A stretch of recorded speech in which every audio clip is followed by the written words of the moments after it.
Hello, everybody. Hope you're doing well. I wanted to take part in the horror mayhem, so I might be doing some videos on some horror fiction, short fiction. I'll probably focus on, but today I want to talk about Charles Beaumont, and I have his collection from Penguin, which is entitled Perchance to Dream, and I'm also going to talk about the short story Perchance to Dream. Charles Beaumont was part of this informal group called, was it the Southern California Group? Make sure I have that here. Yeah, who were Ray Bradbury, Richard Matheson, and some other writers based in California were sort of a peer group of peers who wrote genre fiction, science fiction, fantasy, horror. Beaumont wrote a lot of Twilight Zone episodes. Well, not a lot, but he wrote a number of Twilight Zone episodes and also wrote for TV, also wrote a lot of screenplays for Roger Corman as well, so which are interesting to talk about. But anyway, I'm going to talk about his short story, Perchance to Dream, which was made into a Twilight Zone episode as well. So this story is about a man who in the short story is named Hall, and he is seeing a psychiatrist.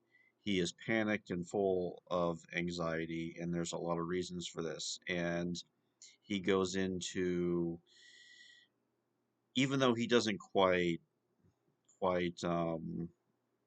express it, he has a very active imagination, and he doesn't really know what to do with it. Like he talks about as a kid and seeing pictures of animals on the wall, kind of imagine those animals come to life, and things like that. And he's also very sensitive to extreme images. Like he talks about watching like Flash Gordon serials, probably in the 40s or something, and just having very vivid dreams after watching these stories, which is interesting because today you show a young person an old Flash Gordon serial and they will find it extremely dull.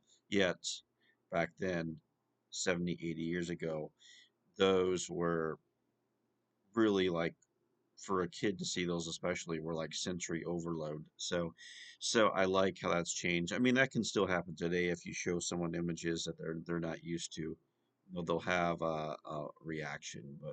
But I found that interesting, just thinking about how media and how images we see can really affect us, our internal imagination. So he's panicked, he's at the psychiatrist, and another thing with the character too is he has a heart condition, rheumatism, and he has to avoid getting too worked up, getting his heart rate up, because he could literally die, okay, if he gets too afraid. So he talks about how he took a job that was very boring, very low stress, and he spends a lot of, he lives alone. You really feel bad for this guy. I mean, lives alone, and he just has to kind of live this very quiet lifestyle so he doesn't get his heart rate up. So, and I might want to spoil the story here, but not completely spoil it. But this story does move into a kind of a dream within a dream type of approach, which is very effective. It has a very great twist ending as far as that goes.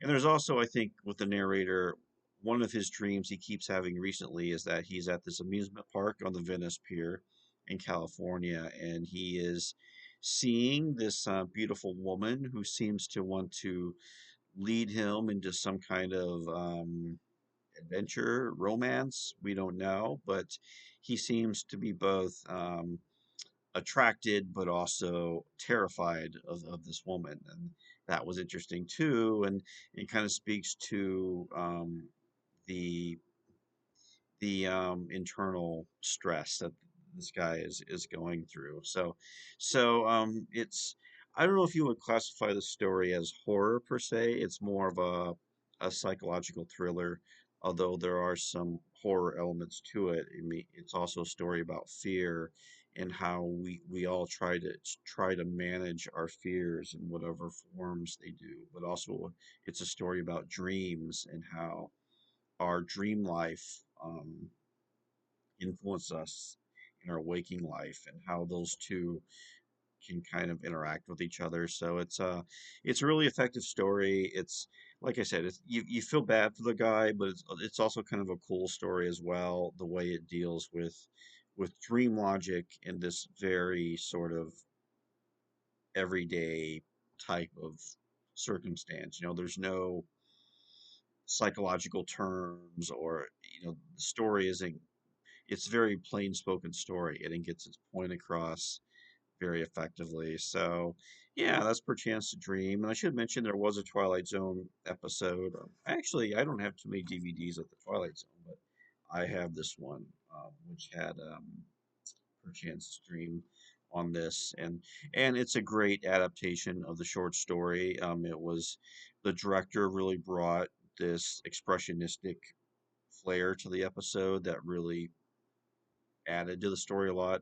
Beaumont himself wrote the script for the TV production of the story. So it's a great example of a really good adaptation of a short story. So that's from the first season of the Twilight Zone. So yeah, I wanted to talk about some horror, and maybe I'll talk about some more stories in this collection. Don't know if I'll go through all this, talk about every story here, but there's probably a few more I might get to. So anyway, thanks for watching, and I will see you later.